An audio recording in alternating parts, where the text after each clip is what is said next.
And we are very pleased and very happy to have a very distinguished and well-known speaker today, Professor Anita Rampal from the University of Delhi. She'll be speaking on the NEP. I'm sure Professor Rampal does not need any introduction, but for those who may not know her, I shall just give a very brief one. Professor Rampal works at the Department of Education at the University of Delhi.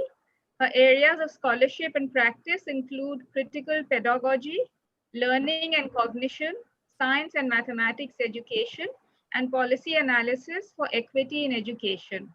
She was a fellow of the Nehru Memorial Museum and Library and Nehru Professor Chair at the University of Baroda. Professor Rampal is also among the experts who worked with the NCERT towards the development of the National Curriculum Framework 2005. She is a member of several national policy level committees in the area of school, teacher, and higher education. So with this very brief introduction, I invite Professor Rampal to take over, please, and to give her talk. Thank you. Thank you. I'm privileged to be here with the CWDS and also sharing with you some observations on the new education policy. I think we all know that it came after more than 5 years of being in preparation, and many of us had been through all the drafts that have come in the last few years, especially last year when there was a mega draft, which was almost 500 pages. And there were several consultations and discussions and critiques and a lot of debates on that draft since last year. So we knew where this was coming from. And except that, of course, it came during a lockdown, during a clampdown, and without any discussion, without a parliamentary debate. And no one could figure out what was the immediate urgency for this policy to be announced so suddenly. But also what was clear was that it had pushed in many of these proposals that it's proposing here have been in action. So they've been in labs across the country, that is in states where the governments were able to push for these programs, like, for instance, major school closures amounting to 22,000 in just Rajasthan. And they were coming through either the state initiative or more worryingly through a Niti Aayog program, where every 15 days, we know that the state education secretary would tell us that young consultants would come and would be questioning as to how many schools have been merged or how many closed. So this entire sort of program of what was being laid out as policy had been tried out in some places already. And we also know at the university level how many of the UGC fiats that were coming to the universities were in any case dictating a centralized agenda. And some of us had been contending with that in the last couple of years. So what was striking about this policy is that, one, of course, when it got approved, no one knew what was the document that had been approved. And many various documents were circulating, including one 60-page document, which actually said for circulation. And people had got it from reliable sources in the ministry, journalists had got it, political analysts had got it, and they were all commenting on something which was finally not there 2 days later, 2 days after it had been approved. When it was officially put up on the website, there was a very different 66-page document there with many things changed. So what was happening till the last minute was quite suspense. One of the major things that did not come into the policy at the end was, fortunately, and something that had been strongly opposed in the last 1 year when it was first recommended by the committee, by the Kasturi Rangan committee, and that was the setting up of a National Education Commission a permanent body to be chaired by the Prime Minister. And this, in fact, even law universities had sent resolutions saying that this was not constitutional. This could not be allowed because under the Constitution, education is a concurrent subject, and policies have to be framed by states and the center together. And this kind of, something in which the executive itself is trying to implement a policy was also not going to be following the separation of powers that the Constitution clearly states and spells out. So that, in fact, was in the 60-page document, but fortunately not there in the final 66-page document. So, but that was the ultimate centralization that was being envisaged in this policy under the name of good educational governance. But what we find is that even though that is not there any longer, but what we find is that there is a very heavy centralizing tendency, and a lot of new bodies are being set up. For instance, national research funding, which especially organizations which have been doing social science research, and specifically, I know one IDS commenting last year that already they were facing trouble. Their appraisals already were going through a lot of trouble when the committees came and questioned them about the work that they were doing and tried to push for a different agenda. And so now with a national research fund, which clearly says that the industry and the government will tell us what is most important for national development, and that funding will then come through the NRF, or many others. There's a National Education Technology Alliance Forum. So there is a National Assessment Center, very recently given the name, a certain acronym which spells out PARAK, which is going to be doing all assessments.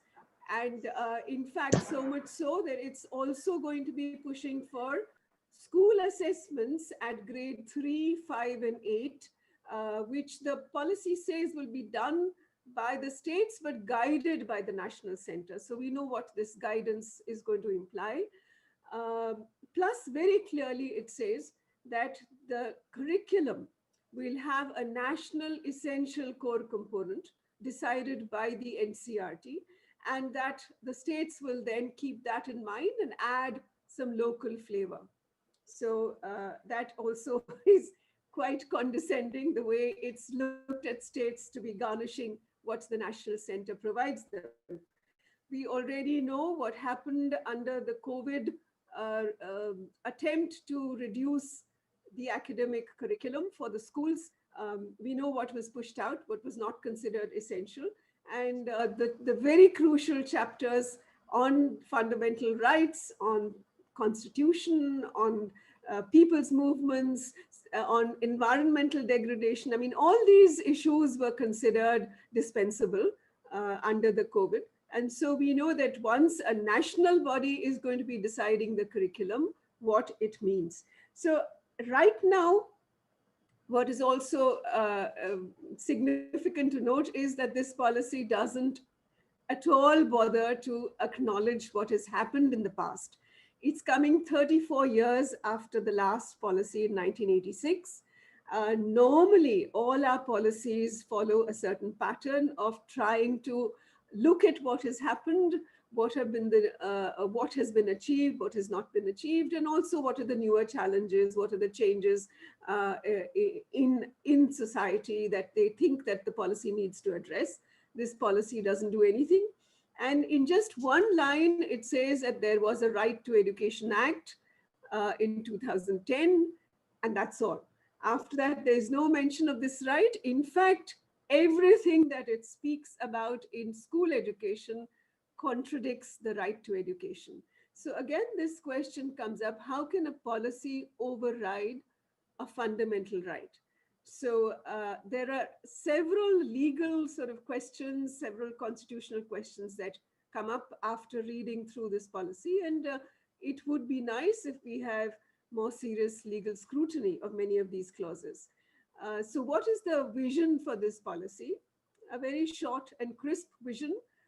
which says that its intention is to work for an education system rooted in the Indian ethos. And we'll come to this later also. What is this Indian ethos, or what is this Indian culture that it talks about, that contributes directly to transforming India, that is Bharat, sustainably into a vibrant knowledge society by providing high quality education to all and thereby making India a global knowledge superpower and with truly global citizens.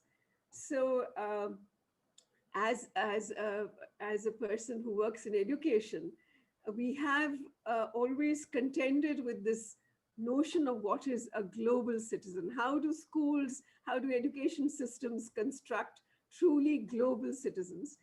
And because we have schools, we have elite schools which actually announce, they declare that they are producing global citizens. They also sometimes declare that they're producing them with the ISO mark, the mark of quality. So, but we found that these global citizens often are the ones who sort of align with, very distant, remote agendas and truly global agendas like the ozone layer or something. They will not be bothered with smaller local issues, but that might just accost them just across the gate of their school. And so much so that even when they celebrate the World Environment Day, or they celebrate something like Clean My City, they go around saying that remove all the hawkers, remove all the squatters. And so the idea of a clean city is very similar to the very narrow and problematic notion of urban development, which pushes people in JJ colonies, in Joggi colonies. My master's students said they didn't realize what JJ stood for, and 50 kilometers away from the heart of the city, or what is the idea of a beautiful or smart city. So, all these sort of problematic notions are nurtured well in these institutions which nurture truly global citizenship. Um, Also, it starts off by saying that and recognizes that even though it's a lofty goal, it's going to be, and India has signed the Agenda 230 to 2030 of Sustainable Development in 2015. So it starts off by saying that it will try to ensure inclusive and equitable quality education for all. And for that, it says it will require that the entire education system has to be reconfigured to support and foster learning. However, again, as we notice, as we go along with the policy recommendations, there is nothing that really is an equitable quality that it's talking of, and certainly not inclusive.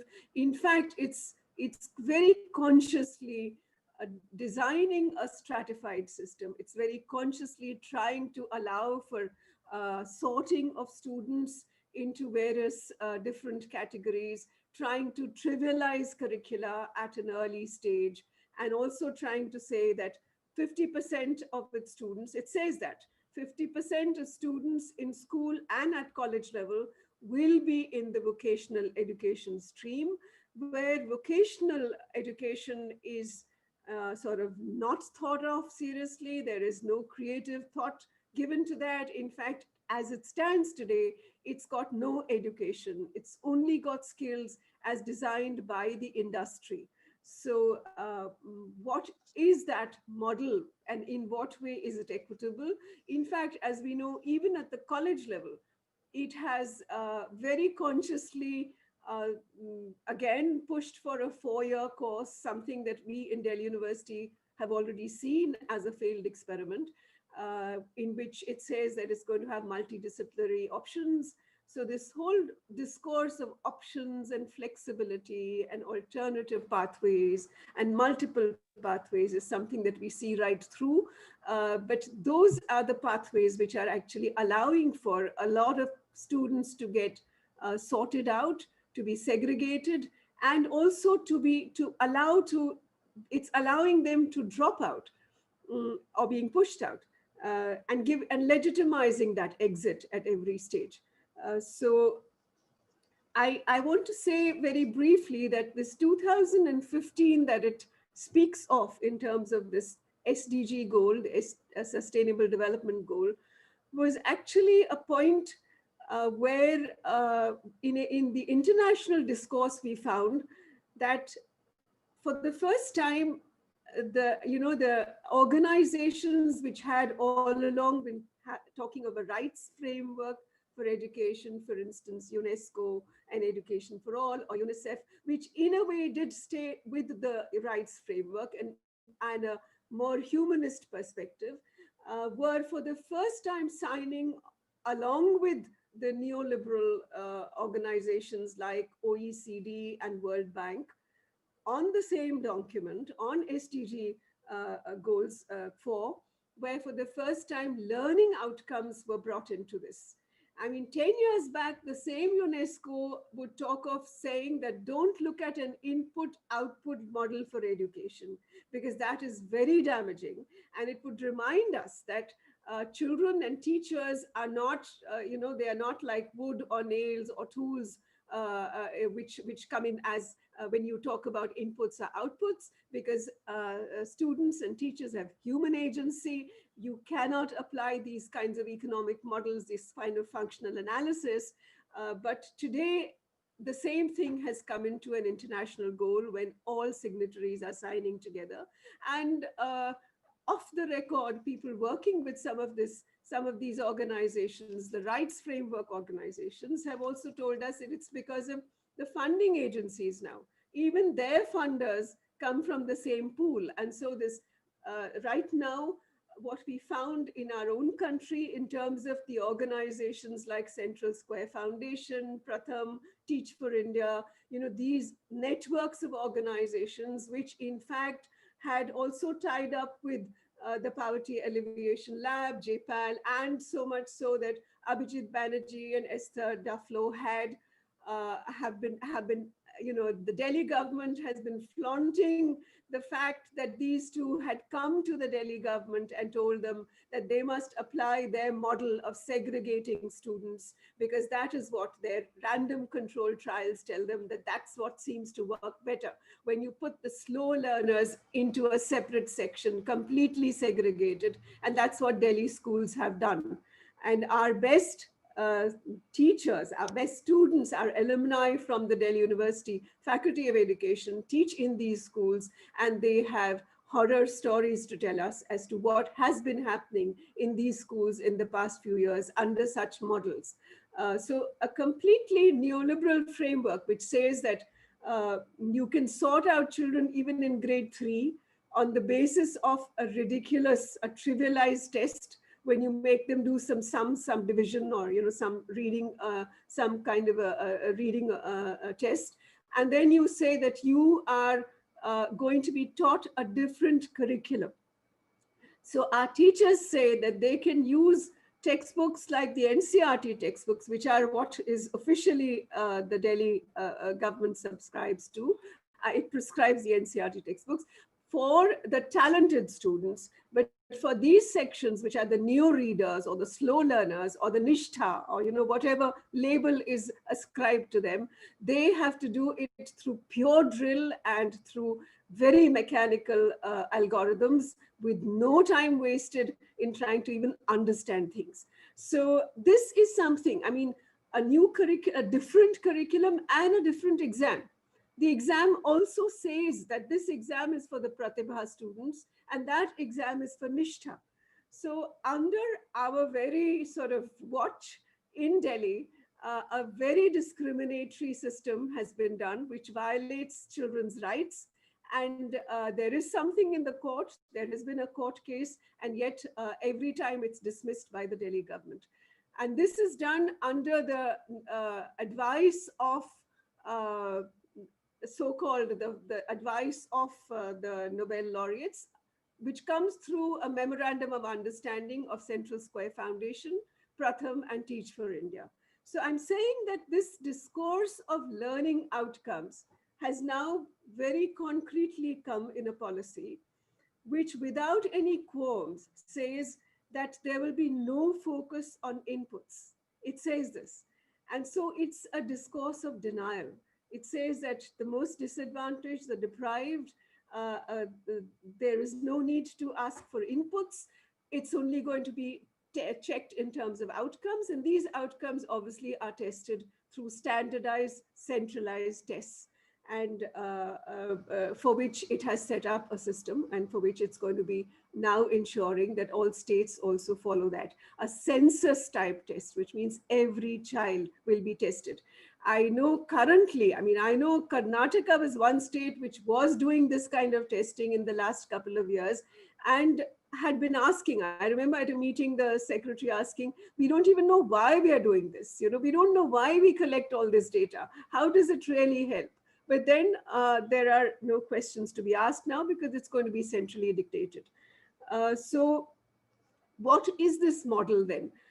This model also says that in its clause 3.6, in fact, where it completely trashes the Right to Education Act, it says that in all these alternative models of education and these multiple pathways, just about anyone can come in and set up a school, and no questions would be asked, because the earlier restrictions, and these are alluding to the Right to Education Act, which assume that there are some basic essentials that you need in terms of the qualification of a teacher, in terms of the pupil-teacher ratio, in terms of what kind of a space you call a school. And so it says that now none of those is going to be asked for. And even though it says that gurukuls, madrasas, homeschools, etc., but it doesn't tell you that there are large bodies of other organizations, especially which can come under two heads. One are the low-fee private schools, which in other countries is called the billion-dollar industry in India, and which in fact has been flourishing, and which this entire sort of naming and shaming of public systems through constantly these kinds of Asar reports, which says that nothing gets done, children can't read. I mean, the right to education, in fact, was one way to try and ensure that the quality was ensured. And by trashing the right to education, which has been done by these same organizations in the last 10 years that it has existed, in each of its reports, it has tried to show and has been questioned. There are studies from IIM which have questioned these claims made by the Pratham reports, that from the day that the RTE came in, learning levels have declined. So I'm saying that there has been a major there has been a major manufacture of crisis, as I like to call it, where you create a learning crisis, you shame a system, and then you push for certain policies which are completely instrumental and which in fact ensure that you segregate and you sort out and you trivialize the curriculum. So this policy talks of the first 5 years of a foundational learning stage. Again, foundational literacy and numeracy. This is complete trivialization of what children's development calls for, and what children do learn and can learn till the age of 8, from 3 to 8, it says. And it says that the first 3 years will come under the Anganwadi worker. So we know that an Anganwadi worker, along with all her struggles for what she is supposed to do, is now supposed to be ensuring foundational literacy and numeracy in children. And so how is it equitable? Because it says this program, foundational learning, can happen in an Anganwadi, or it can happen in a preschool, or it can happen in the nursery and KG or private schools. So already it has shown you that there can be many different pathways to achieve what it calls the foundational learning and foundation literacy and numeracy. And as we see right through the document, there is a very poor understanding, or hardly any understanding, of pedagogy. What does pedagogy mean? What does it imply? And so the way it writes, even in terms of foundational literacy and numeracy, it says it's sort of enumerating all that will be done. So it says alphabets, comma language, comma numbers, comma counting. I mean, one immediately wonders, how do you separate alphabets and language. So it's a very shoddily sort of put together document as far as pedagogy is concerned. And what is clear is that it's calling for a reductionist approach to learning in the first 5 years in every way. The next stage from grade 3 to 5, it which was primary school, it now calls preparatory stage. So from primary, it's become preparatory stage. Preparatory for what? And at this stage, it says we'll have light textbooks. Now, even the words used, light textbooks, I mean, Yashpal Committee in 1993 had told us that the burden of the school, the burden of learning is not the gravitational, not the weight of the textbook or the weight of the school bag, but it's the weight of non-comprehension, or, what is being pushed in the name of learning. But it says light textbooks, it says the board exams. So these are kind of populist words, the feel good kind of words that are given to parents, to the middle class, to everyone to make them feel good. Board exams will be made easier. I mean, no educationist talks of an exam as easier or more difficult. I mean, we can say we'll make them more meaningful. We need exam reform. We make them authentic, where it's really assesses your learning, not just something that some information that has been regurgitated out, but it uses such terms. It'll be made easier so that if a student has attended the basic minimum classes, the student can pass. So this kind of a view of school education is also worrying, because after in grade 6, 7th, 8th, it talks of some things like, again, a fun course in vocational craft, including a 10-day no bags internship uh, uh, with some craft that is in that area. So people have again questioned that an internship in vocational education, what is it going to imply? And is it just trying to get some idea of some hobbies? I mean, like you do, what is carpentry or what is pottery? Or is it then going to mean that tied to where you come from, tied to your background, your caste, you're going to be assigned to certain vocations? And the school is preparing you to push you out soon, because the restructuring of just as the restructuring the first 5 years is meant to allow even community members. It says that those areas where many students are dropping out, a lot of volunteers, community volunteers will come in to support these students, and even child tutors. Uh, Children who are good at studies will be chosen as child tutors, and they will, in fact, the last year's draft gave an elaborate plan called the National Tutors Plan, which were all children of the same school, who are tutoring their other peers. And they said they'll tutor them for 5 to 6 hours a week. So a national policy, even though this policy doesn't elaborate on that, but it talks about peer tutoring, again, something which is most worrying. How can a national policy talk of a child being a tutor? So in every way, it is contradicting a fundamental right. How can it do that? On the one hand, when it says that anyone can set up a school, we must remember, and the open school will give courses A, B, C, which are courses equivalent to grade 3, 5, and 8. So when the right to education had come in, it would, there were voices that the open school should close these courses, because no child grade 3, 5, 8 now needs to be doing a course through distance mode and through getting materials from the open school. Every child has a right to a neighborhood school of good quality. But this now talks of the open school because, as we know, the open school is a good refuge for either private schools which do not have the basic compliance with a board, requirements of a board. So they don't affiliate to a board. They only affiliate to an open school, like many of the low-cost, low-fee private schools, and the Ekal Vidyalayas. The Ekal Vidyalayas are run by right-wing organizations. These have single teacher schools. They're mostly in tribal areas, in remote areas, in disadvantaged areas. and they subscribe to the open school, and the open school sort of touts them as their best model, because they don't even need a school. They said they can run in a teacher's house, under a tree, they can run anywhere. And that now is getting legitimacy under the policy, where it says that these courses run by the open school will offer choices, will offer the flexible route, the alternate multiple pathways to children, to be doing their schooling.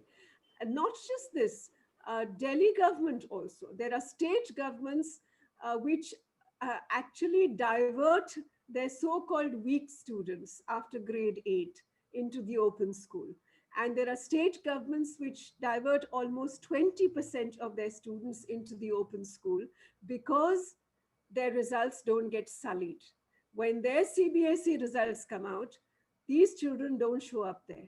So this has been consistently done. Our own alumni have resisted this, but by grade 8, they are told that they have to push in the weak students and put them under open school. The parents sometimes don't even know, because the government runs, in one school, it runs a section which looks after these open school students, but basically it also sort of, obscures those students whose marks don't show up in these big 98, 99%, which they then advertise on the first page of newspapers. So this is something which has been happening in the last couple of years, and now this policy legitimizes it. So anyone now can be opening a school, and volunteers, community volunteers, can then be coming in to teach these children, because there are no teachers who are promised. So teacher education, in fact, is completely without any commitment. Already teacher education, more than 90% institutions are in the private sector, and completely many of them substandard, with fee which is 25 times higher than what Delhi University might charge for a B.Ed student. And the NCTE has not been able to control, regulate, monitor any of this happening, as we have seen in the past. But now this policy is obviously going to encourage much more of this. So we know what has happened in teacher education. We also know that the recruitment of teachers now is being made much more questionable, by bringing in people who are, in fact, their probations are longer. So for a school teacher, it's 3 years. For a college teacher, it's 5 years. And they have to, for an appraisal, a teacher has to go through appraisals from the headmaster, from teachers, from students, and community members. So we know what that can mean, what community service is expected from the teachers for their, for them to be able to get a good report from the community members. So there are worrying signs, because even one grade is split into multiple salary structures. It says that, and they're going to work on this. They had presented some kind of a detailed format in the last draft last year. This year, they're saying that NCERT is going to be finalizing these national standards, for professional standards for teachers, both for college and school teachers. And we must watch out for this, because these are going to be problematic. We know that at the college level also, this economy of scale is being pushed. Just like in school, I'd started with saying that they've already merged and closed thousands of schools in a couple of states. Now, what it's trying to say is that a school complex, they're saying suboptimal schools will be closed and merged because they're suboptimal, so which means low attendance. So, and teachers will be recruited at the school complex level, and they'll be shared. Some teachers can be shared between schools that come under that complex. So again, teachers recruitment, we are already short, acutely short of teachers. This policy does not tell us where teacher education, what kind, no public investment in teacher education, and where more teachers are going to come from. So another thing that we have to keep in mind is the fact that when this, the last section that seems to have been added, the only section that seems to have been added during the pandemic is a section which is on digital education, which is on education technology. I mean, there was already a section in the draft before that, but this one has been made much more elaborate. And we know that, in fact, education technology is something which during the pandemic has shown us a greater divide and the very serious kind of problems that are happening when everyone seems to think that education can very normally go education online. This policy, in fact, at the higher education level clearly says that online education will be a natural path for students, will be a natural path to enhance enrollments. And this has happened in the last 10 years. We know that a lot of the the enrollments which have come, which have added to the existing enrollments have come in through ODL, and mostly in students who are disadvantaged, mostly SC, ST, or students which come from very disadvantaged, distant areas where there's no question of their having good quality higher education institutions. So now trying to abandon any commitment for increasing face-to-face education, it has now pushed for a Digital India campaign. And it has, at the last Davos meeting, in fact, at the last World Economic Forum, it was very, at that time there were predictions that the 19 billion US dollar industry of educational technology the world over in 5 years was supposed to grow to 350 billion US dollars. But now with the pandemic, I mean, everyone, in fact, the CEO of Central Square Foundation was on a panel once when he said that one silver lining that we have seen is that the number of people who are downloading the app which they had made for the ministry in terms of Diksha has really increased. And we know that now online education has become acceptable by most of the school and college systems. This again is questionable, as we know. We know that studies done both in school and even at the college level. I mean, at the college level, University of Hyderabad was the first university which had done its own in-house survey and said that they found that a large majority of their students were not going to be able to access online classes. They did not have connectivity. And so on the basis of that, they were not going to run online education, online classes. But in school, even at the school level, in government schools, they have carried on, and NCRT has brought out an alternative curriculum in which a big thick document, which is quite a farce. If you look at how they decide, how they tell you how each topic has to be covered, because everything is just said, go to these resources, look at that, and finish, your topic is done. So it says in the preamble to that document, it says that everyone in India has a phone. So what's the problem? So it says, and those who may not have a smartphone, parents can send an SMS to the teachers and get what the teachers are covering as part of that week's syllabus. So this is the model that has been pushed right through.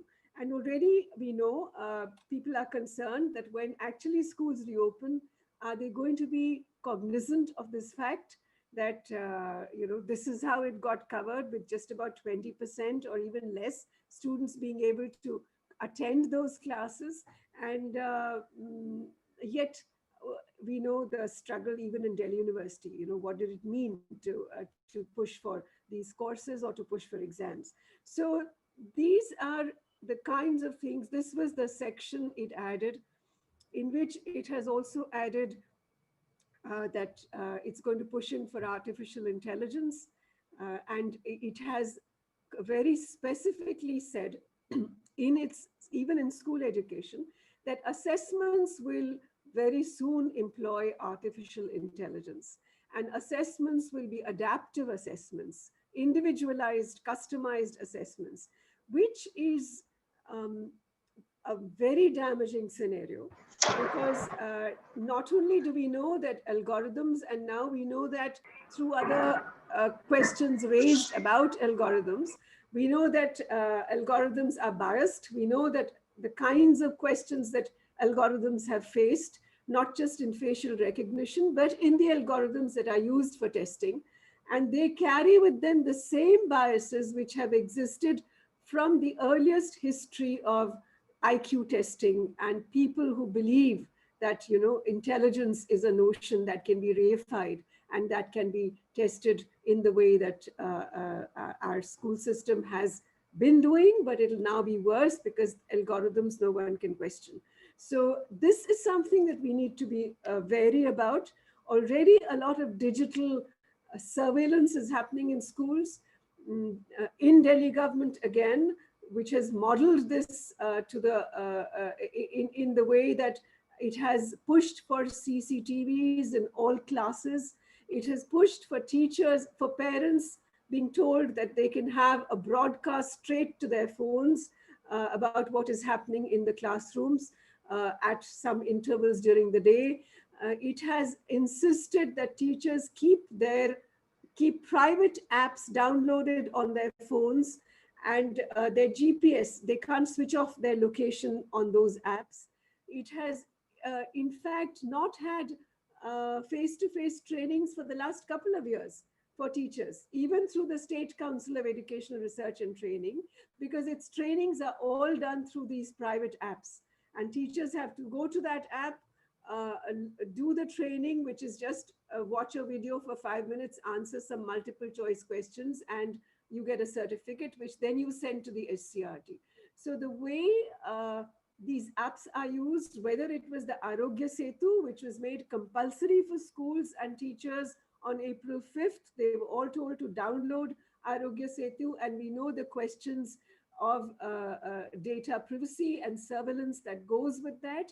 But this is something now that the policy is going to be, is actually pushing for, and that's the latest, the 24th section, which it added during the pandemic, was on that. So, so centralization, and along with its digital campaign, is going to push for a very, very centralized problematic notion. What is important is that right now there are a couple of states which have questioned this policy. They have said that this in Tamil Nadu, at least some of the parties have questioned this. In West Bengal, they have questioned. Kerala has said they are rejecting this. Just yesterday, in fact, they had a huge teachers rally and inaugurated by the chief minister, and they said that they will reject this policy because this is not constitutionally correct for them to be for a policy to be imposed on them.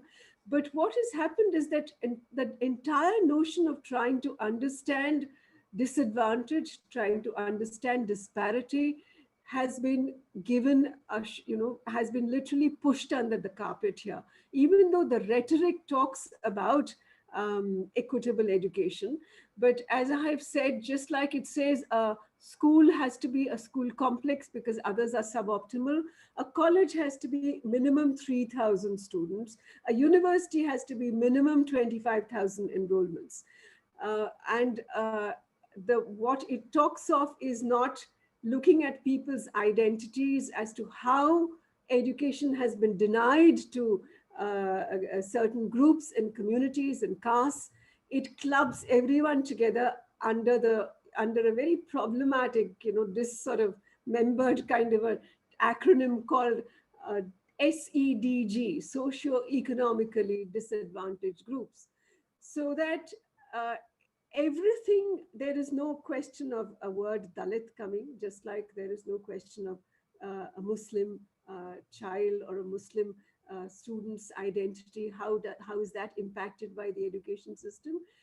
The only kind of concession it seems to give, and I'm sure CWBS must have discussed this in terms of the gender, the fund that is allocated for that, but just allocating a fund does not do much. We know what's happening to centers in the university, whether they're centers of Dalit studies or women's studies, and We know how this government has consistently been trying to obliterate many of these centers, and also work that has focused on what does it mean for students to be struggling for education.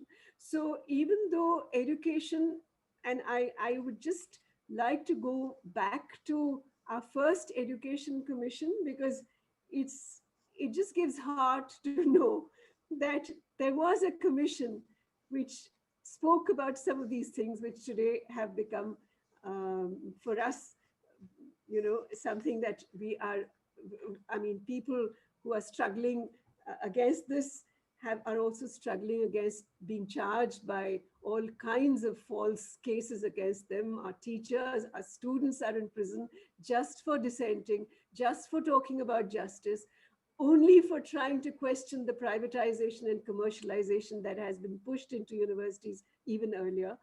And what is it that the Radhakrishnan Commission, the Radhakrishnan Commission report was our first education commission in 1948-49. And along with Radhakrishnan, there was Dr. Zakir Hussain on the committee, there was Meghnad Saha. And this education commission very clearly said that it was looking at universities, because what should a university be? It was looking at universities as organs of civilization, universities as the sanctuaries of the inner life of a nation. I mean, we wonder whether, anything of that thinking, any vestige of that thinking still exists when we talk of education, because this policy has looks at education in the most instrumental fashion, and it uses the most instrumental metrics for trying to understand, what institution is trying to give, is trying to be called good quality in terms of education. The Radhakrishnan Commission also said that freedom of individual development is the basis of democracy. Exclusive control of education by the state has been an important factor in facilitating the maintenance of totalitarian tyrannies. It said that we must resist, in the interests of our own democracy, the trend towards the governmental domination of the educational process. And it told us that state control, state funding of universities is an obligation. It's an obligation to ensure democracy. It's an obligation to ensure that knowledge construction does happen, which allows us to tell us how we can rid of poverty and hunger and freedom from want. It says that professional integrity requires that teachers should be free, should be as free to speak on controversial issues as any other citizens of a free country. An atmosphere of freedom is essential for developing this morality of mind, and it talks of universities as homes of intellectual adventure. I think many of us associated with universities or with centers of education, with centers of trying to see, questioning policy, looking for doing policy analysis, trying to see where we are headed, would also acknowledge that we must have a collective voice in trying to ensure that that vision for education, which in fact was tied to the Constitution. Radhakrishnan Commission report was based on the pillars of the Constitution. Every section dealt with what was the Constitution, talking of democracy, of justice, of fraternity, of equity. This policy, whenever it talks of constitutional values, in fact, it appends that with something that it calls ethical and human values, with the result that it starts off with, respect of public property, or not littering, or cleanliness and courtesy. So all these things come first. And then after, at the end of a list of 20, 25 values, the last two are equity, equality, and justice.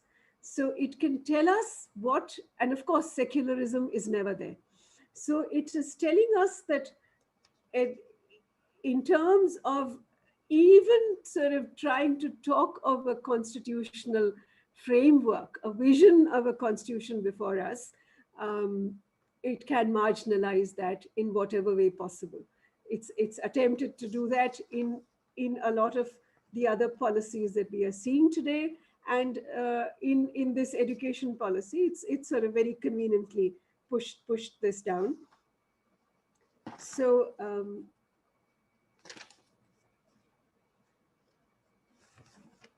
the last thing, as I said, when it talks about knowledge at one place, when it talks about, and it talks about this Indian ethos, of course, all the scholars that it can mention are all upper caste Hindu sort of scholars that it's mentioned at all in terms of knowledge.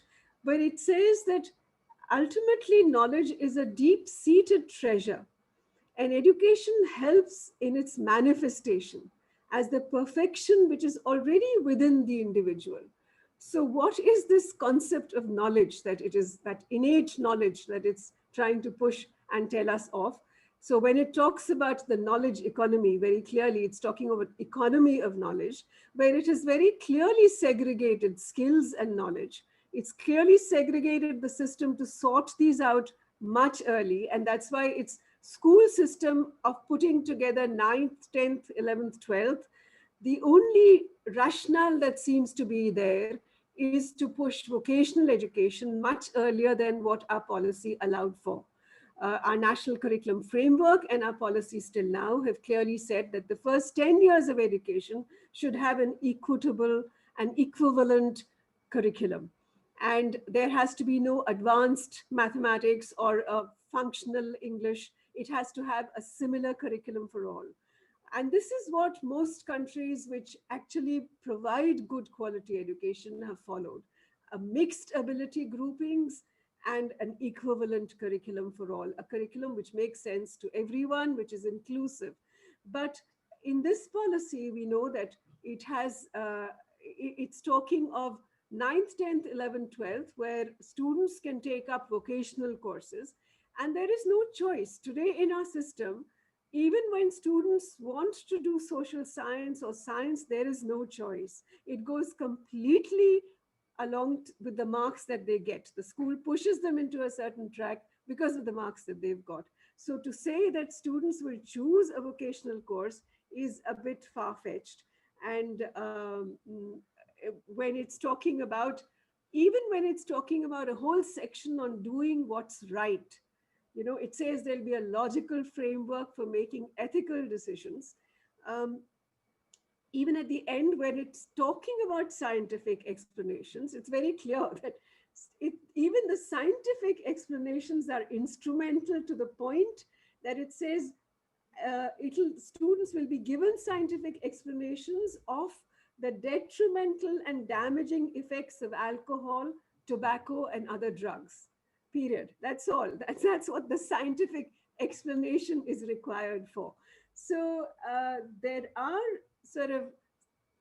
have been people who've sort of looked at certain rhetorics of this multidisciplinary discourse and this flexibility and, and choice discourse, which seems to, at least the middle class seems to feel excited about this and easier exams.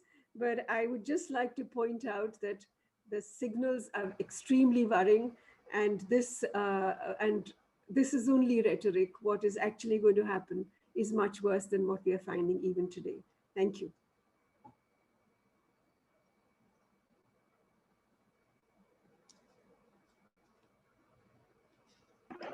Thank you, Professor Rampal, for your very interesting talk and very thought-provoking talk. Can I please now open the floor for discussion? Yes, please. And perhaps people, there can be batches, maybe 2 or 3 people can ask a question and then we can follow up on that.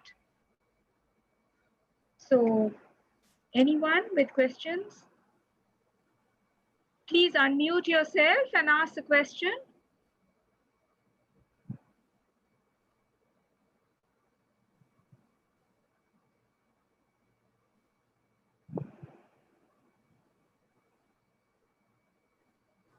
Can I ask Anita ji your question, please? Yes, please. Acha, uh, like in school at some point, those who wanted to take science side and the art side, we used to call it arts. uh, I think it was in 8th standard or maybe 9th standard, I've forgotten. But who will decide this choice now? Because those who wanted to go into, you know, well, this, but at a certain age, we all had geography, history, everything. So this division now with this new 358 business, you must be following it up, but most of us are totally, can't figure out what are they trying to do, why they want to, in the middle of all this.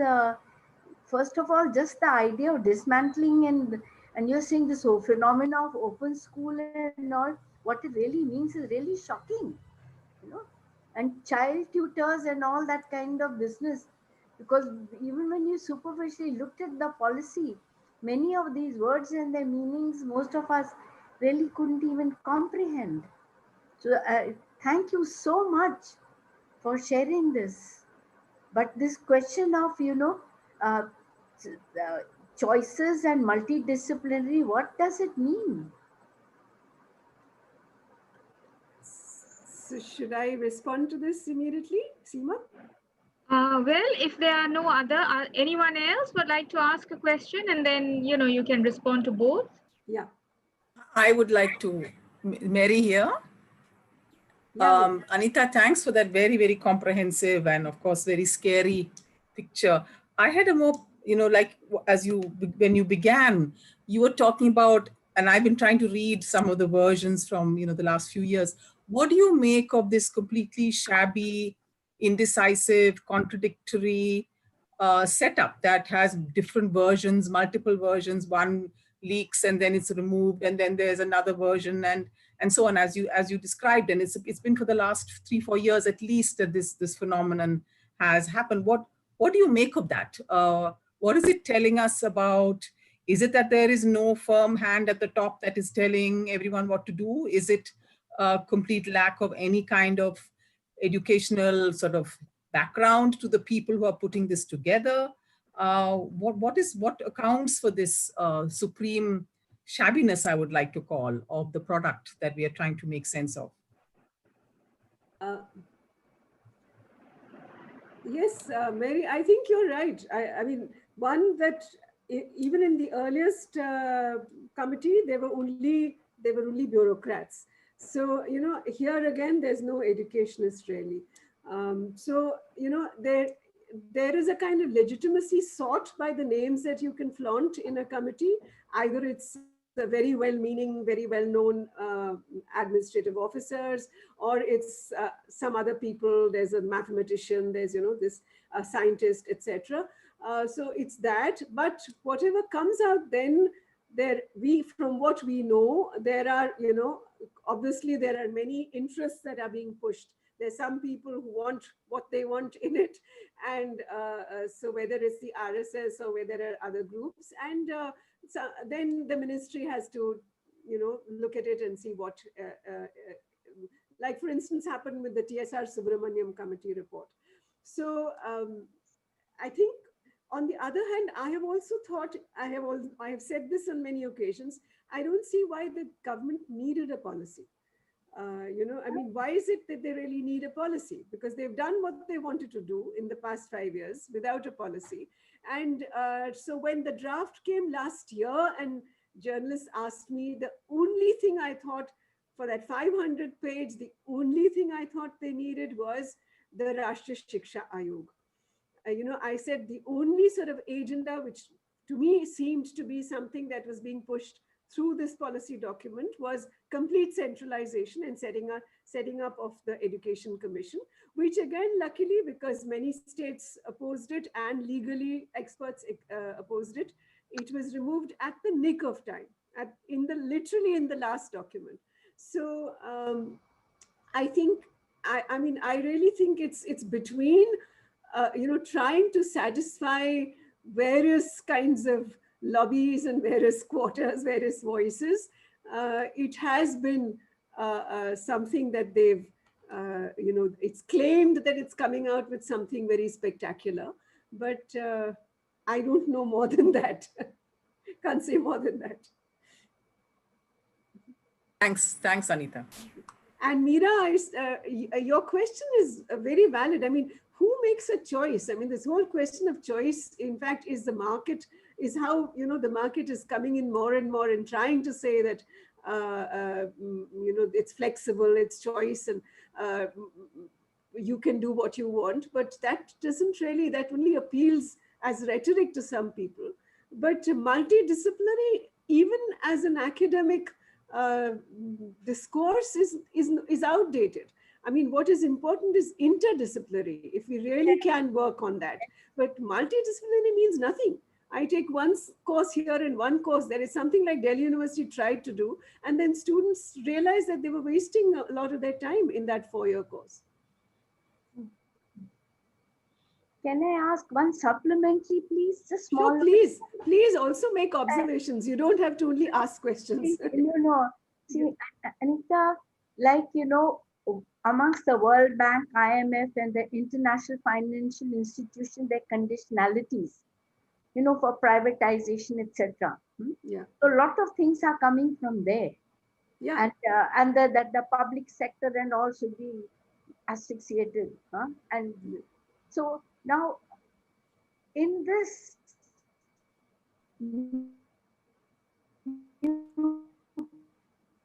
is that policy, the whole idea was to centralize. That is one thing, but that the state gets out of education and leaves it to whoever in the name of education does whatever. Yeah. Is it coming from the loans that we've taken and the conditionality? There's some bit of influence of that? No, not really. It's not necessarily from the loans. I mean, this is coming even within. I mean, there are, as I was trying to say, there are corporate managerial NGOs and policy tanks, think tanks, which have been pushing for these policies, even within our country. And so it's not necessarily tied to loans, but India has right now actually claimed that it's going to come in for international assessment, the Program for International Student Assessment, the OECD PISA. And OECD has been a major force across the world now in trying to develop policies, especially also in not just in OECD countries, but in countries of the South. So that is happening to a large scale, I mean, even countries, even the Scandinavian countries who have done very well on OECD tests, they say that now OECD is pushing for norms which they have not followed. It's going against their own principles, and they're asking them to make larger classes and to make, teachers, schools which are larger than what they've had. So that's a dilemma that even Scandinavian countries face, but they have been resisting it to quite some extent. I wanted to ask a question, may I? Please. I'm Monica. I just wanted to ask Professor Rampal, obviously it's very clear for several, almost 2-3 decades now that in education, privatization is the larger agenda, and education is the one of the best businesses at the moment. We've been seeing it 3 decades ago when the management institutions started coming in at Ghaziabad and Meerut highway, and then now slowly there are a lot of, we also have now an artificial intelligence university coming up in Chandigarh. And so privatization, and especially in a policy when they say that anyone can open a school and anyone can, you really do not need any thing. So I just wanted to understand from you, with no Rashtriya Shiksha Ayog now, which you're saying fortunately has been out, you think that this agenda can still be stopped, or what really can be done in terms of strategies to kind of curb this privatization agenda of the government? I mean, it seems like the government is kind of moving towards the American model where, only certain people can get certain kind of education, rest others just get some vocational education or some skill building education which can get them into some kind of employment, but not really education. So do you think there could be some strategies to curb this? Yeah. Is there any other similar question, Seema?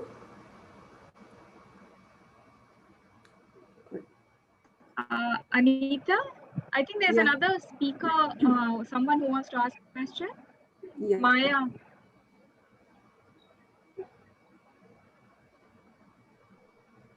Yes, Maya.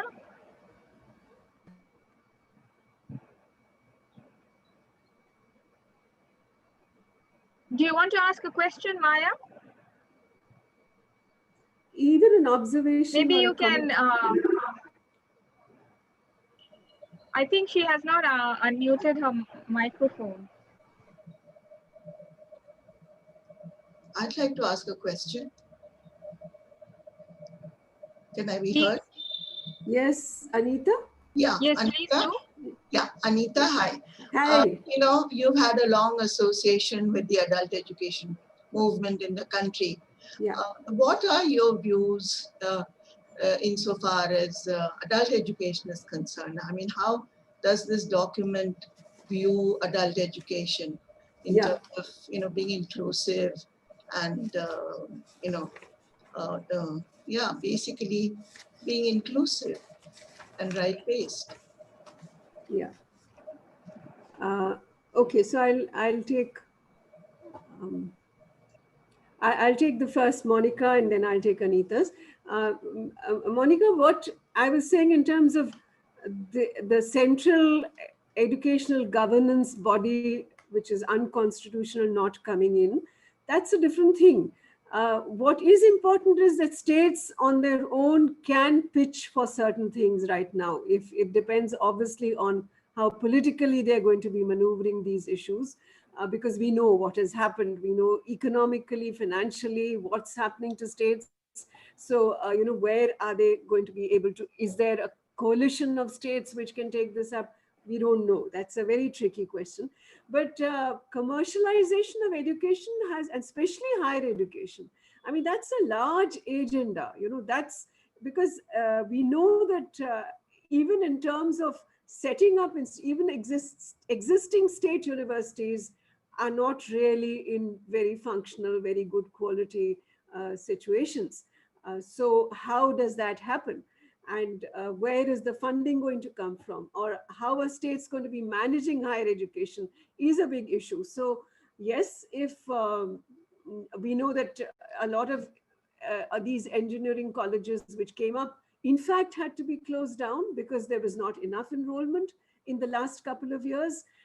So the higher education is going to remain in a flux, and commercialization is clearly rampant there.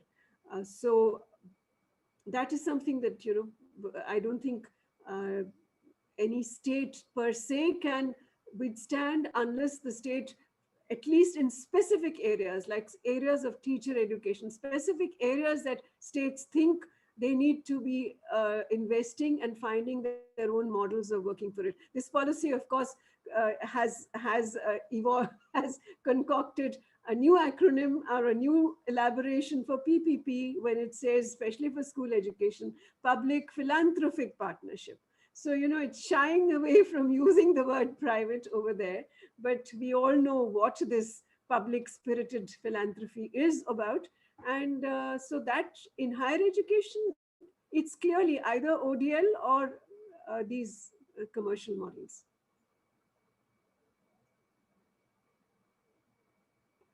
Just sustaining our public universities right now is a major challenge. I mean, those proved in the last 10 years to be those little islands of democracy, those sites where students could come in from all kinds of backgrounds and engage with these issues, whether it's Jamia or JNU or Hyderabad. These were our oasis of what really education at higher levels should be. But we know what a struggle that is proving to be. Thank you, Professor. Sorry, and Anita, in terms of higher education, it's completely instrumental.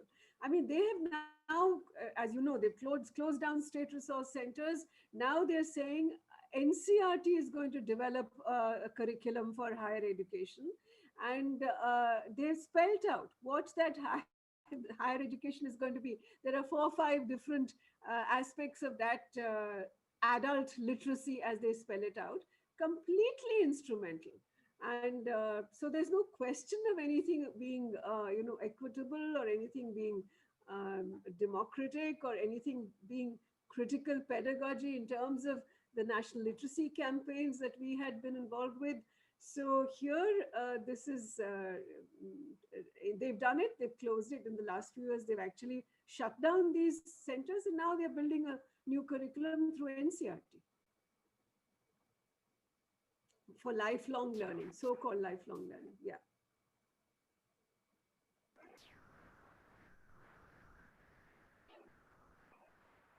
Okay, next, please, anyone with questions or comments? Seema, there is a question in the chat box. Yes, there is, from Gayatri. Can you see that, please, Professor Rampal, on your right? On your screen, there's a question from, okay. Is it to us to interpret that chronologically from 68, which came near after we are supposedly getting poorer NEP through actual innovation of the student? Yeah, I mean, I will not say that we are getting poorer policies. I mean, this policy is particularly different from the other policy documents that we have had. And at least in terms of a vision, at least in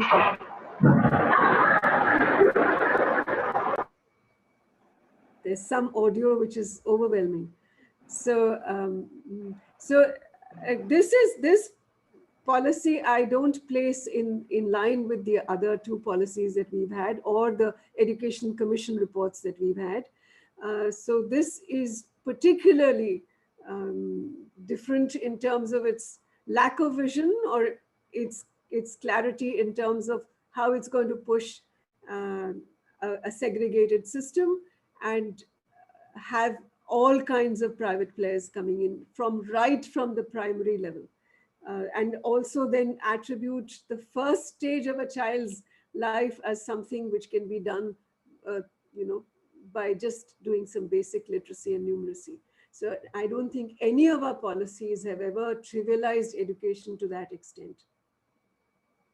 Even the last policy in 86, I remember we were part of many deliberations when that policy was getting shaped.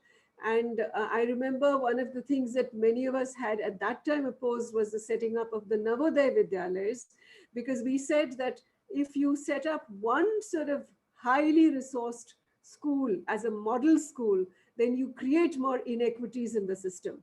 And yet that was something that was gone ahead with. But I think overall, those policies have been different because they followed a certain tradition of trying to understand the role of education vis-a-vis democracy and development.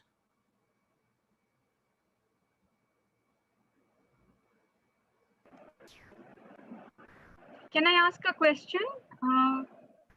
Sure. Thank you for your talk. You brought out 3 different dimensions of the NEP, the economic, the political, and what I think you termed, maybe it can be called pedagogical. Of course, there have been questions about privatization, and you raised that too. And also you talked about, the political dimension of certain groups, social groups, which have been historically marginalized, and they may not get access as they have been so far. But I think the third aspect, the pedagogical, or whatever one wishes to call it, the knowledge-based, the epistemological, that is a kind of thing which has been promoted in the past few years also, this complete sense of irrationality where education is kind of like is not about logic or reason or all kinds of other things like interdisciplinarity, etc. All these are kind of trivialized or rejected. So my thought is, what are your thoughts about that? Because I feel that that's perhaps at least as dangerous as the other two, which were there previously, but not to the same extent. But to have this aspect where all knowledge is now rejected, whichever discipline it might be from, um, I just wondered whether you had thoughts about that. Thank you. Uh, yeah, I don't know whether knowledge is rejected, but yes, I mean, the model for an undergraduate course is something which is trying to be an eclectic mix of everything. And in fact, it's saying that all institutions will have to run this 4-year liberal so-called multidisciplinary course, which interestingly, for the first time, our 3 science academies have very strongly opposed. I was talking to some scientists and saying that normally we don't find our science academies coming out in the public domain and actually writing and critiquing the draft. They had critiqued the draft and said that with great sort of investment and effort have certain universities and institutions developed expertise. And now trying to run down that expertise and say that all institutions of higher education will have to necessarily run these courses is going to be detrimental to the effort that has been put in by academies and by institutions. And I agree with that.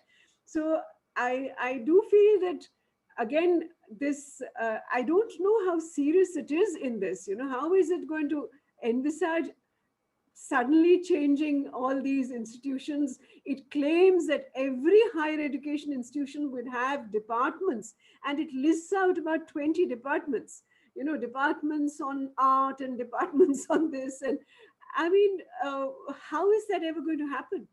We know colleges and universities, they don't have even the basic sort of departments and have faculties for that.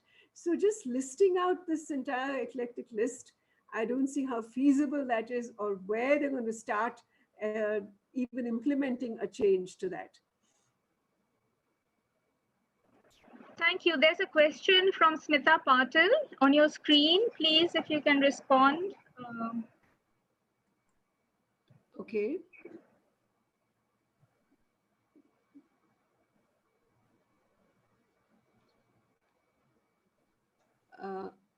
Yes, it says, what's your take on liberal study, on the emergence of liberal? I have mentioned this just before I came to your question, that this whole thing about what is this understanding of liberal studies, and is it just a mix and mash of any course being put together as being called multidisciplinary?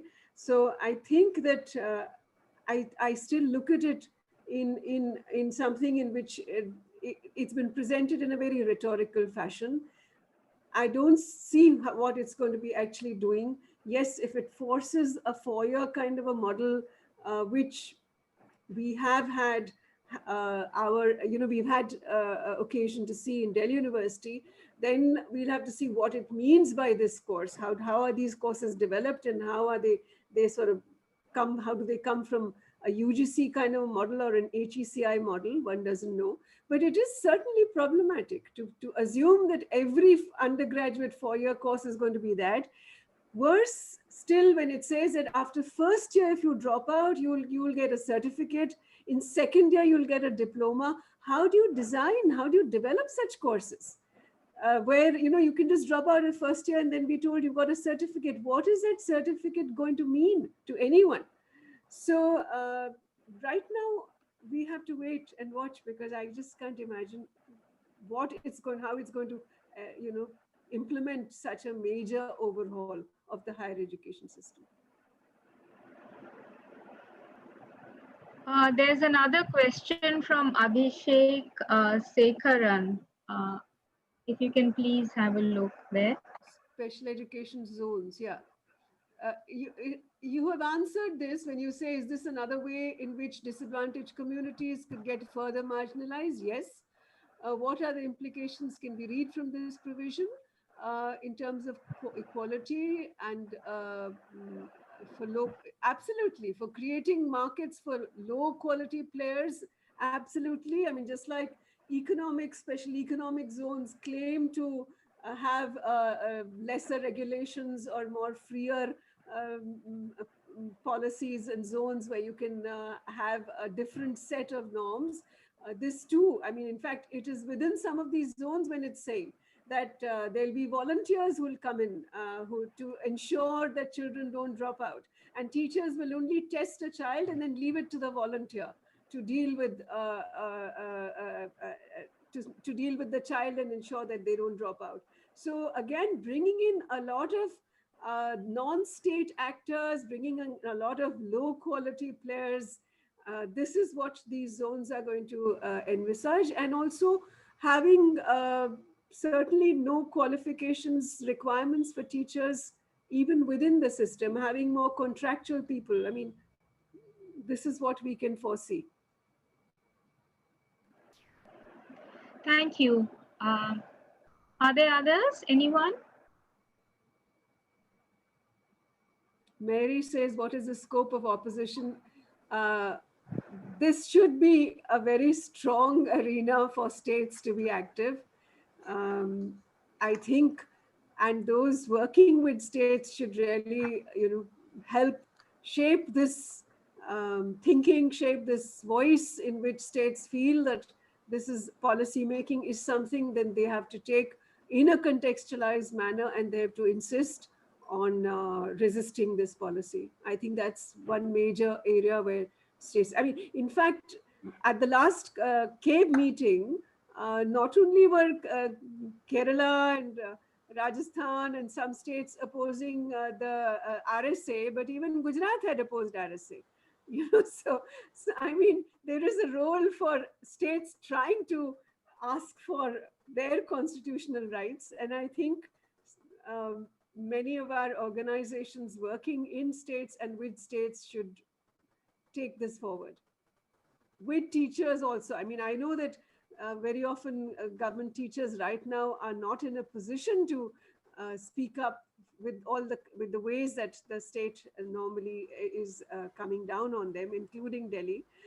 But there are some states where organizations have taken this up, but I hope they can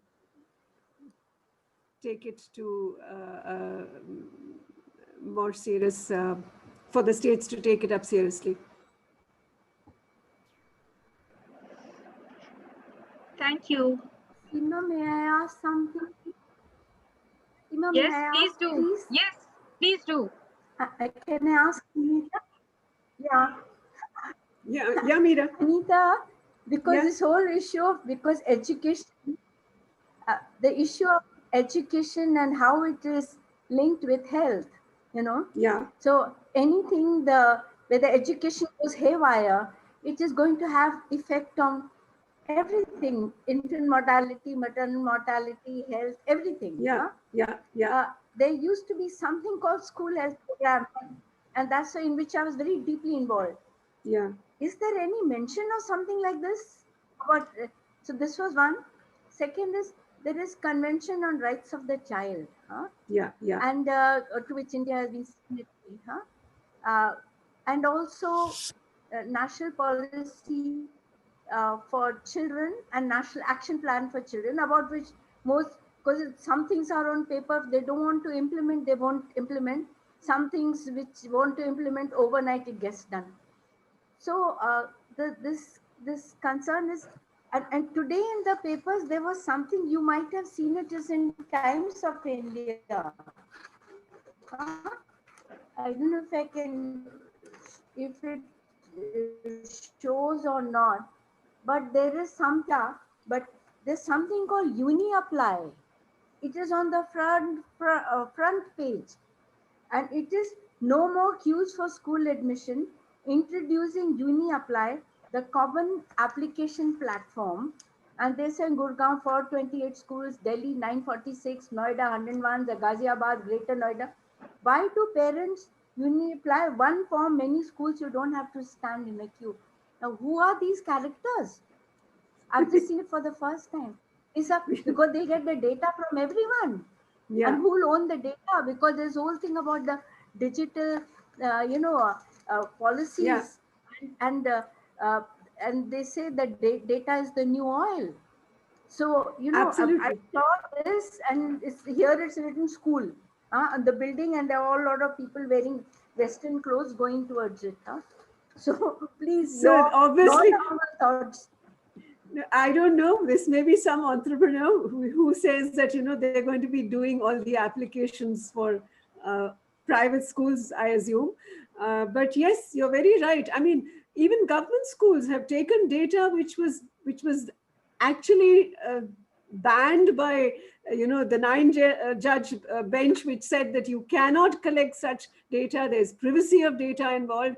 They've taken all this data from children, and they've even, and then during their own political campaigning, they use that, they send letters to children, they send them these campaign notes and things like that. So yes, and plus, even before the policy was approved, we already had the private agencies coming on with ads during the COVID, telling you how children should be learning coding and how a 3-year-old can learn coding. So this market is going to be quite sort of active now in many ways, in any case. The school health program anywhere? Not really. I mean, something about health education? There's some mention. Because it falls between health and school. There is some mention that, there will be some health counseling and health checkup and things like that, but nothing more. That's not enough. And thank you, Anita. We are feeling terrible about the health scenario, economic scenario now after this. They're linked. They're really linked. And I mean, even in terms of scholarships now, it doesn't even the scholarships that the government has been giving, it doesn't mention that. It says there'll be philanthropic scholarships available. So you see, we don't know what, it doesn't speak about reservation, obviously. It doesn't speak about these fellowships. So where is it headed is something that it's only the plan of action will make more clear.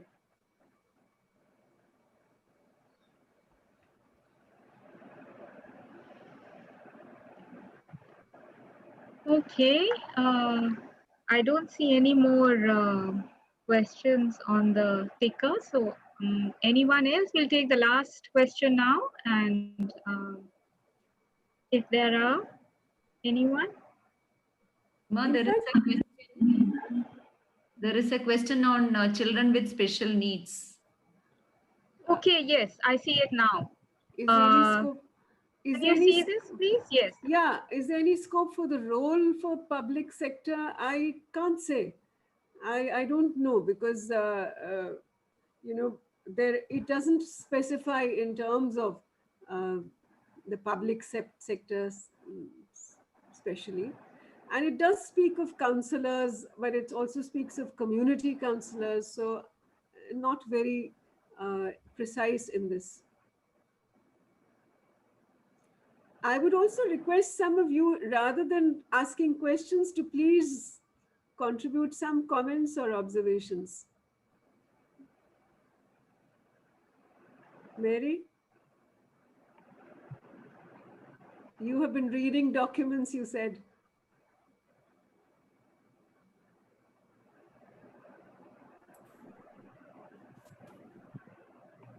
Well, no, I'm not sure what to say, in the sense that on the one hand, one has seen the development of this process over the years, right? I mean, so the question was very much what form would this particular version take? Actually, I had one question for you regarding the final version that I saw, which is the fact that the section on Hindu Rashtra, if you want to call it that, has been very, very much diminished in the final 66-page version. and really only refers to Takshila and Nalanda and all of that, and claims that 44 colors are the same as liberal arts and similar sort of ludicrous kind of things, but it doesn't really spell out anything. And that was my question to you at the beginning. Are there agendas that can't be spelled out in these in this policy format? Are there actually maybe conflicting agendas? That was more, so that some things are not really being talked about. Other things are out there for, as you have spelt them out very well, the extremely stratified nature of this new quote unquote multidisciplinary world. That is extraordinary, the extent to which they're spelling that out.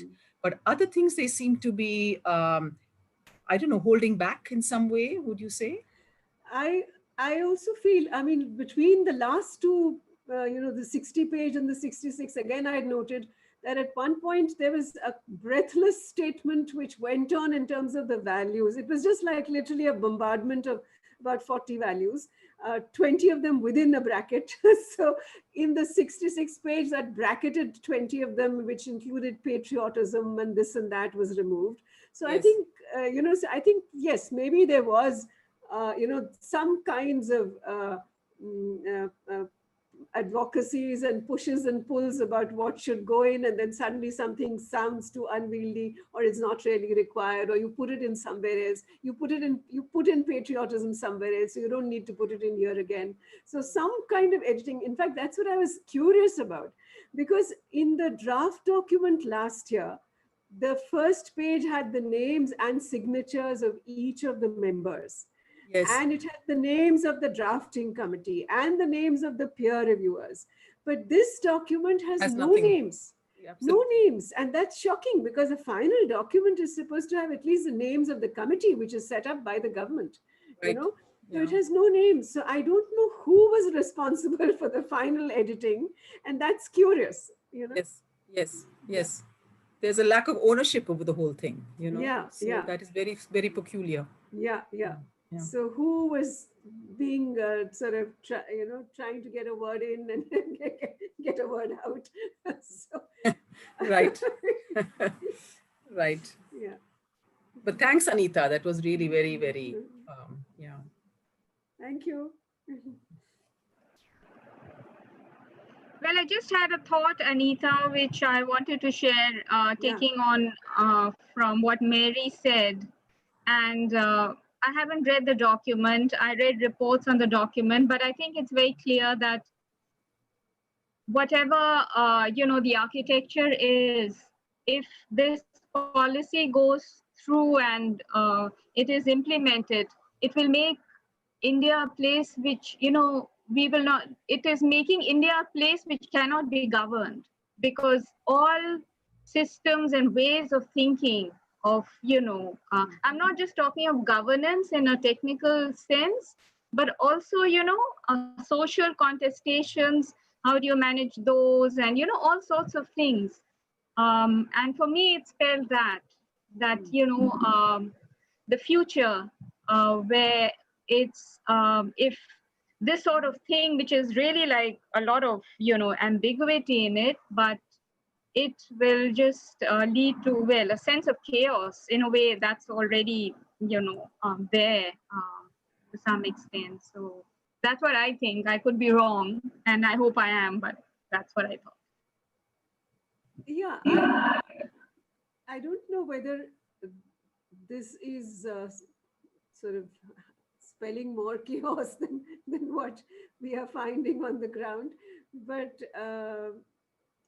it is worrying, especially at the school level for us, because, as I said, higher education in any case was being opened up in many ways to the private sector. Government doesn't, except for setting up a few central universities, it hasn't done more even to get those running really well.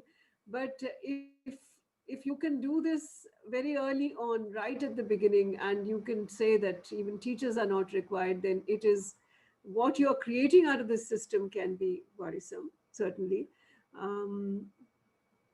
But I think we are all in that dilemma. How much can a policy do in the current context, and what is it that is happening even beyond the constitution, beyond policies, beyond the courts? So I think there's not much one can say. And the only step now is to see what is the plan of action, because that spells out certain directions more clearly. This is still a wish list. Yes, indeed. Okay, if there are no more last comments or thoughts, then In fact, I'll, I'd like to pose this question, yes, which I didn't touch on, which I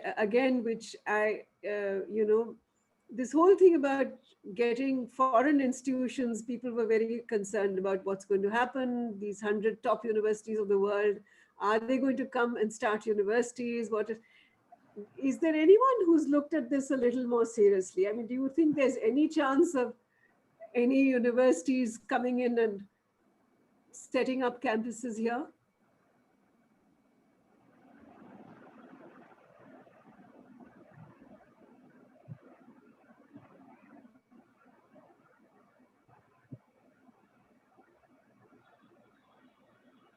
Or is this again just some carrot to keep people happy with?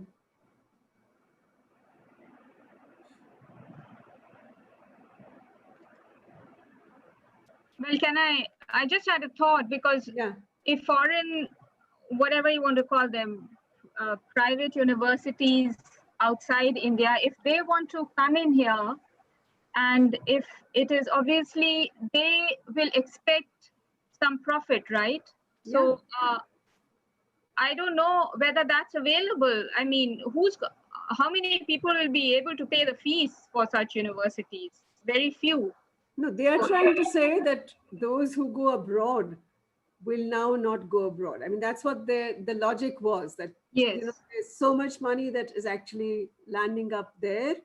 And so, which is true. I mean, large number of students are going, so they won't need to go abroad. But we know from past experience, I mean, even in countries like Singapore and others, that many of these universities who come up and set up a campus are not always following the same standards offshore. So the kind of standards that they might have in England, they don't necessarily have the same standards that they try to set up in another country. So, again, there are doubts about such things. And they've said they're going to offer the top 100 of the world to come and set up campuses. So let's see what that means. Yeah. Seema, may I ask something? Or of course. Huh? Yes, please. Yeah, sure. From the groups, the National Coordination Disability Group, because I think someone wrote about children with special needs. They have sent a statement about which I was not aware. Only today I saw it. Yeah. They are closing down many of the institutions in the name of austerity. Now, the NCPCR, the National Commission for Protection of the Child Rights, is also closing a lot of children's CCIs. So now, if this is happening in education, in children with special needs, and in these children, that maybe, as you were saying, interdisciplinary, the need to look at what all is getting chopped. Yeah. And Central Vista and Jewar, airport, where the CEO from Zurich and all has already arrived. So I'm saying the priorities, I'm saying, to me, it is extremely bothersome. That's true. In fact, that's a relevant. Children who need care, and already. That's a significant. And already UNICEF and FAO, there's going to be massive malnutrition and massive hunger, and people going down below poverty line. And child marriage and child trafficking and all is already increased. So what are your this thing, and Yes. not only yours, others, the thing, their views? Yes. This.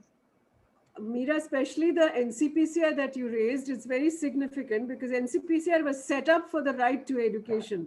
You know, it was a nodal body for a right to education. It was set up after that.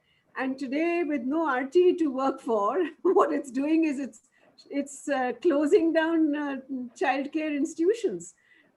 So it's true. I mean, even today, there's been a huge letter by organizations against this, but that is very relevant as to what are these bodies going to be doing. And in any case, there is hardly a rights framework that exists any longer in the policies that we can see.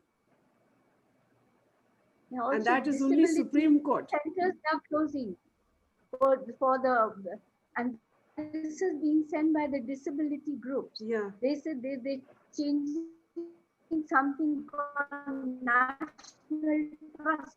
I say I don't know these things, but this is being changed and that is being changed. You know. Yeah. So if you can have a look at that, because those children also have a right to education. Yes. Can I just draw your attention to some of the, there's a comment rather on the ticker. Yeah. If you can please see that from Indu. You can Indu, yeah, they've taken steps to shut down the National Trust for the okay, Vepunam Natarajan, okay. Yeah, This is the one I was talking about. Yes. Even before we can keep track of what's being shut, you know, we realize that the same bodies which were really supposed to be working for, you know, especially in the rights framework are now busy doing other things. Yes. Thanks, Indu. Thanks, Meera.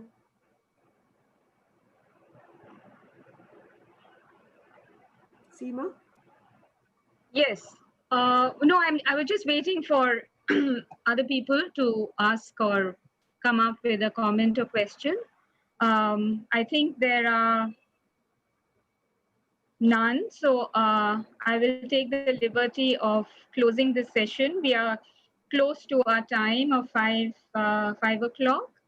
I'd like to thank you, Professor Rampal, very much for giving a very insightful and, also very worrying talk, but much to learn from and take away. And I'd like to thank the audience, and I hope they'll be there for the next edition of our seminar series.